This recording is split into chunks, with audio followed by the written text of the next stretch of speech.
Welcome back.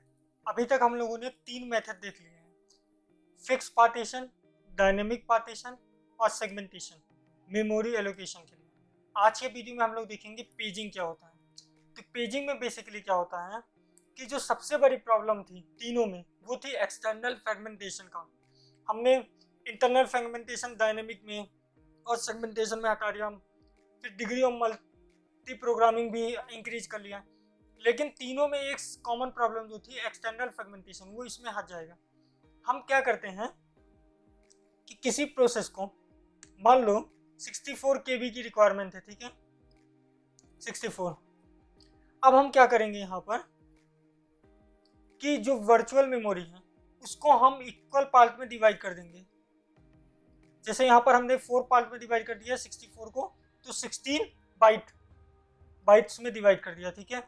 उसी equal part में हम लोग ओरिजिनल जो रिक्वायरमेंट है यहाँ पर, जैसे फिजिकल मेमोरी जो है उसको भी हमने डिवाइड कर दिया है 16 के ही, जितने में ये डिवाइड किया 16, उतने में ही हमने इसको डिवाइड कर दिया 16 के पार्ट में हमने फिजिकल मेमोरी को डिवाइड कर दिया है।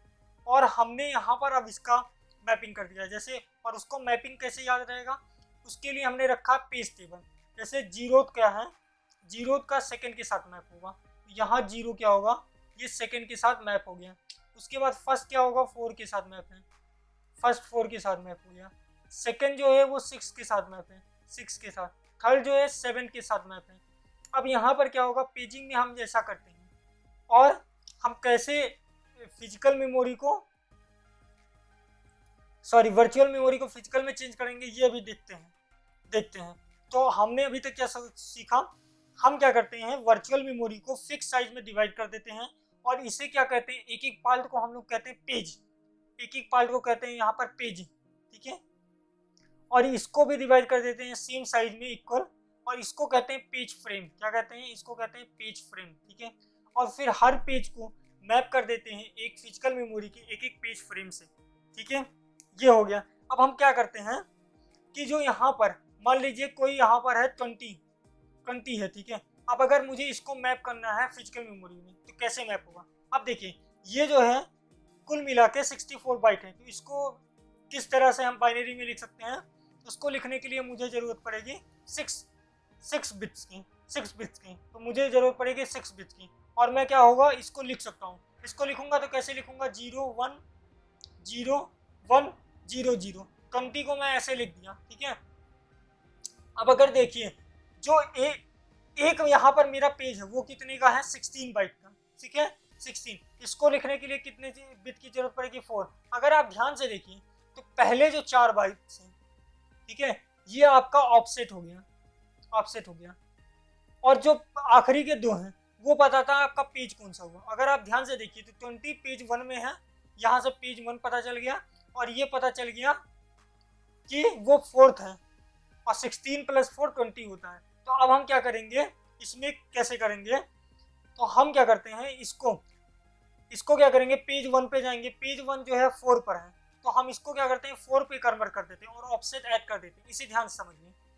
अब देखिए ये 128 है, ठीक है, तो इसको रिप्रेजेंट करने में कितना लगेगा, 7 लगेगा, 7। तो हम क्या करते हैं, जो ये 6 है 0 1 0 1 0 0, इसको हमें चेंज करना है 7 में। तो हमेशा याद रखिएगा जो ऑफसेट वैल्यू होगा वो कभी भी चेंज नहीं होगा, ऑफसेट कभी नहीं चेंज होगा, और हमें इसको 0 1 को ही चेंज करना पड़ेगा। और इसको कितने चेंज करना पड़ेगा, हमेशा ऑफसेट को ही चेंज करना पड़ता है, हमेशा जो होगा ये ऑफसेट ही चेंज होगा, ऑफसेट जो होगा वो चेंज होगा। तो 1 को 4 में कन्वर्ट करना है, तो हम क्या करेंगे यहाँ से 1 को 4 में कन्वर्ट कर देंगे, जो 1 0 0 हो जाएगा। बस यही होता है, हमें ऑफसेट को सेम रखना पड़ता है, और सिर्फ ये एक्सट्रैक्ट करके पीछे वाला पार्ट एक्सट्रैक्ट करके उसको पेज टेबल से उसको चेंज करके फिर दोनों को कॉन्केनेट करना पड़ता है, और उससे हमें फिजिकल एड्रेस मिल जाता है। फिर फिजिकल एड्रेस पाने के लिए हम क्या करते हैं, हम पहले इसको बिट्स में लिखते हैं वर्चुअल एड्रेस को, फिर उसमें ऐसे हम ये पता करते हैं कि एक जो पेज है उसकी साइज कितनी है, उसको रिक्वायरमेंट कितनी बिट की है, 4। तो लास्ट के 4 पहले के 4 निकाल लेते हैं, वो हो जाता है हमारा ऑफसेट, और ऑफसेट हमेशा हमेशा सेम रहता है। और फिर हम जो पहले दो होते हैं वो उसको हम गिनते हैं पेज, फिर उससे हम पेज टेबल पे जाते हैं और पता करते हैं कौन सा पेज है 4। फिर हम क्या करते हैं, ऑफसेट वैल्यू को कभी चेंज नहीं करते, जैसे यहाँ पर हमने ऑफसेट वैल्यू को नहीं चेंज किया, बस हम क्या करते हैं वो वाली वैल्यू को चेंज करते हैं, सिर्फ पेज को चेंज करते हैं पेज फ्रेम में पेज टेबल की मदद से, और इस तरीके से हमारा काम हो जाता है। और और और इस तरीके से हम पेजिंग करते हैं। अब पेजिंग करते समय हमें कुछ चीज़ को ध्यान रखना पड़ता है, जैसे यहाँ पर एक दिक्कत सबसे बड़ी जो आएगी वो है परफॉर्मेंस की। क्या परफॉर्मेंस की दिक्कत आएगी, जैसे हमने वर्चुअल एड्रेस निकाला, ठीक है, 6 डिजिट का है, फिर उसको डिवाइड करना, ऑफसेट को अलग से रखना, फिर इसको अलग निकालना, फिर इससे पेज टेबल पे जाना, फिर उसको पेज टेबल से 3 डिजिट का कन्वर्ट करना, फिर 3 डिजिट ये लेना, फिर 4 डिजिट इसको लेना, फिर दोनों को ऐड करना। ये बहुत ही टाइम कंज्यूमिंग प्रोसेस है, टाइम कंज्यूमिंग प्रोसेस है। तो अब हम क्या करें, हमें पेजिंग तो करना है, क्योंकि पेजिंग ही वो जहाँ है जहाँ से एक्सटर्नल फ्रेगमेंटेशन नहीं होता है। क्यों नहीं होता अभी मैं आपको वीडियो में बताऊंगा, नहीं होता। तो हम यहाँ पर सोल्यूशन लाते हैं जिसे कहते हैं TLB। सोल्यूशन का क्या नाम होता है, TLB। अब TLB बेसिकली क्या करता है, TLB जो होता है वो एक हार्डवेयर कैश होता है, हार्डवेयर कैश होता है। हम क्या करते हैं कि जैसे ही मान लीजिए CPU को किसी भी मेमोरी की जरूरत पड़ गई, ठीक है, तो वो क्या करेगा, वर्चुअल एड्रेस पे जाएगा, वर्चुअल एड्रेस पे जाएगा, ठीक है, वर्चुअल मेमोरी पे जाएगा।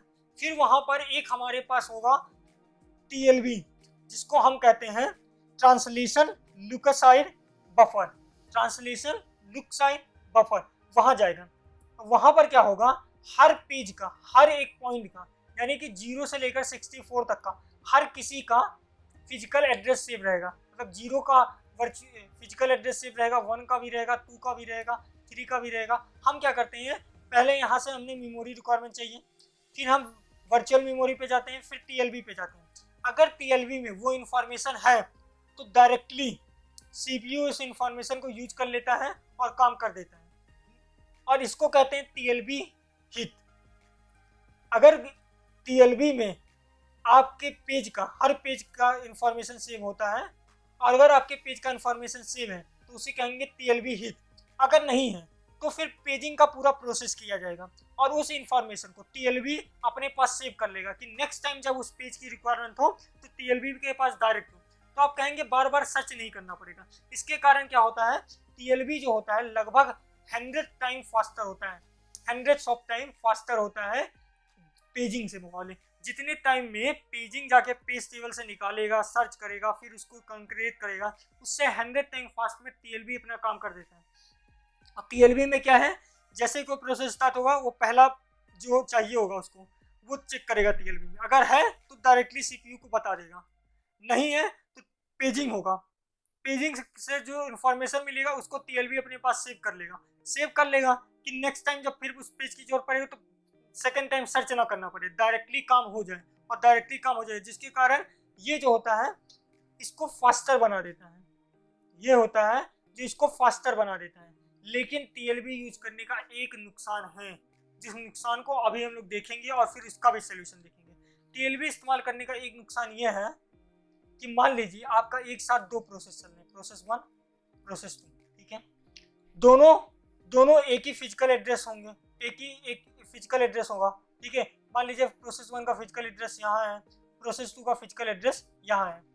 अब ठीक है, अब क्या होगा, प्रोसेस 1 में वर्चुअल एड्रेस होगा 10। मान लीजिए पहले वाले को प्रोसेस को 16 KB की जरूरत पड़ती हो, ठीक है, दूसरे वाले को 26 की पड़ती हो या 32 KB की जरूरत पड़ती हो, ठीक है। अब क्या हुआ कि इसने अपना 10th KB फिजिकल एड्रेस के 100 पे सेव करके रखा है, और इसने अपना 10 KB फिजिकल एड्रेस पे 70 पे सेव करके रखा है। तो जैसे ही मान लीजिए प्रोसेस 1 चल रहा था, अब प्रोसेस 1 को IO की जरूरत पड़ गई, तो ये चला गया, CPU में प्रोसेस 2 आ गया। अब CPU में प्रोसेस 2 आ गया, अब CPU को चाहिए 10th वाली मेमोरी, वो जाएगा और देखेगा, क्या देखेगा कि 100 और 70 दोनों पड़ा हुआ है, क्योंकि 10th का 100 है प्रोसेस 1 का, और प्रोसेस 2 का 10th का 70 है, तो सीपीयू यहाँ कंफ्यूज नहीं हो जाएगा कि किसका एड्रेस लेना है, प्रोसेस 1 का लेना है, प्रोसेस 2 का लेना है, क्योंकि टीएलबी में कुछ और नहीं सेव होता, सिर्फ ये सेव रहता है। कुछ टीएलबी ऐसे होता है 10, 100, 10, 70 ऐसे ही सेव रहेगा, वर्चुअल फिजिकल, बस इससे ज़्यादा टीएलबी में कुछ नहीं होता। तो टीएलबी कंफ्यूज नहीं हो जाएगा कि जैसे ही वो 10 देखेगा तो 10 पे उसको 2 एंट्री मिलेगी, एक 100 एक 70, तो टीएलबी को कैसे पता चलेगा कि ये प्रोसेस 1 का कौन सा है, प्रोसेस 2 का कौन सा है। जब भी कॉन्टेक्स्ट स्विच होगा तो टीएलबी कंफ्यूज हो जाएगा कि कौन सा यूज करना है। तो इसको दूर करने के 2 तरीके हैं, और वही 2 तरीके सबसे इंपॉर्टेंट हैं। क्या क्या है देखिए, पहला ये है कि जैसे ही कॉन्टेक्स्ट स्विच हो टीएलबी को डिलीट कर दिया जाए, उस प्रोसेस के टीएलबी को डिलीट कर दिया जाए, फिर जब नया प्रोसेस आए फिर से टीएलबी बनाया जाए, और फिर जब कॉन्टेक्स्ट स्विच हो फिर उस टीएलबी को डिलीट कर दिया जाए। तो यहाँ पर क्या आएगा, ये बड़ी प्रॉब्लम है, बार बार डिलीट करना, बार बार टीएलबी बनाना, ये बहुत ही ज़्यादा महंगा पड़ेगा, ये और ज़्यादा टाइम कंज्यूमिंग है। तो इसके जगह जो सबसे बेटर जो यूज किया जाने वाला प्रोसेस है वो क्या करता है, उसमें क्या होता है कि जब भी टीएलबी का टेबल बनेगा, ठीक है, तो उसमें वर्चुअल और फिजिकल के साथ ASID एक और आईडी सेव किया जाता है। इसमें क्या होता है, जैसे 10 इसका 100 है, इसका 70 है, तो ये प्रोसेस 1 है तो यहाँ 1 ये 2 लिख दिया जाता है, जिससे टीएलबी को पता चल जाता है कि 10 वाला फिजिकल एड्रेस चाहिए, तो उसको पता चल जाता है कि प्रोसेस कौन सा है, 1 वाले का लेना है कि 2 वाले का लेना है। तो हमेशा टीएलबी क्या करता है, एक और एड्रेस सेव करता है जिसे कहते हैं address space ID. Address space ID, ASID को कहते हैं address space ID. TLB along with physical address और वर्चुअल एड्रेस के एड्रेस स्पेस आईडी भी सेव करता है, जिसके कारण वो तुरंत बता सके कि उसको कॉन्टेक्स्ट स्विचिंग में भी प्रॉब्लम ना हो। आई होप आपको क्लियर हो गया होगा सारे कॉन्सेप्ट कि पेजिंग क्या होता है। पेजिंग में हम क्या करते हैं कि पूरे पेज को डिवाइड कर देते हैं इक्वल पार्ट में, फिर हम लोग फिजिकल मेमोरी को सेम इक्वल पार्ट में डिवाइड कर देते हैं, और फिर हर किसी को एक से मैप कर देते हैं, और मैपिंग की इंफॉर्मेशन होती है पेज टेबल में, पेज टेबल से इंफॉर्मेशन ली जाती है, और हम क्या करते हैं कि यहाँ से पहले पता करते हैं कि कितने बिट की जरूरत पड़ेगी। जैसे 64 है तो 6 बिट की जरूरत पड़ेगी, और हर पेज कितने बिट में डिवाइड है 16, तो ऑफसेट वैल्यू कितनी होगी, 16 को स्टोर करने के लिए कितनी बिट की जरूरत पड़ेगी, 4, तो 4 लास्ट के हो गए ऑफसेट, और पहले 2 हो गए जो ये बताएंगे पेज, और यहाँ से हम पेज टेबल से ये पता कर लेंगे कि इसमें वैल्यू कौन सी होगी। फिर हम क्या करते हैं, फिर ये ऑफसेट वैल्यू हमेशा सेम रहेगी, और फिर हम इस पेज टेबल से ये पेज को उस पेज में कन्वर्ट कर देते हैं। फिर हम क्या करते हैं, लेकिन इसमें दिक्कत ये हो जाती है बार बार इसको करना, कंज्यूम करना, इसको निकालना, तोड़ना, फिर से एक साथ जोड़ना, टाइम कंज्यूमिंग प्रोसेस होता है। उसको दूर करने के लिए हम लाते हैं नया कॉन्सेप्ट जिसको कहते हैं टीएलबी। टीएलबी में क्या होता है कि हम क्या करते हैं, एक वर्चुअल एड्रेस सेव कर लेते हैं, साथ में फिजिकल एड्रेस सेव कर लेते हैं, और फिर हम हमेशा मैच करते रहते हैं। लेकिन इसमें दिक्कत आ जाती है कॉन्टेक्स्ट स्विचिंग की, तो उसको दूर करने के लिए हम लोग एक ASID आईडी डाल देते हैं, जिसके कारण वो भी प्रॉब्लम सॉल्व हो जाती है। लेकिन अभी तक आपको एक चीज नहीं समझ में आया होगा कि पेजिंग जो है वो एक्सटर्नल फ्रेगमेंटेशन को कैसे खत्म कर देता है। वो इस तरह से खत्म कर देता था कि एक्सटर्नल फ्रेगमेंटेशन का मतलब क्या होता था कि मुझे जितनी मेमोरी जरूरत है, मान लो 16, तो 16 तो इसमें प्रेजेंट है लेकिन कॉन्टिन्यूअस नहीं प्रेजेंट है। लेकिन अब हमने क्या कर दिया, पेजिंग में हमने क्या कर दिया, जितने में हमने इसको डिवाइड किया उतने में हमने इसको डिवाइड किया। तो अगर कभी भी जरूरत पड़ेगी तो 16 की जरूरत पड़ेगी, उससे ज़्यादा तो पड़ेगी नहीं। और यहाँ पर अगर 16 होगा तो कॉन्टिन्यूअस ही होगा। क्यों? क्योंकि हमने इसको भी तो 16 में ही डिवाइड किया, इसी कारण इसमें कभी भी एक्सटर्नल फ्रेगमेंटेशन नहीं होगा। आई होप आपको क्लियर हो गया होगा। मिलेंगे नेक्स्ट वीडियो में, तब तक के लिए गुड बाय।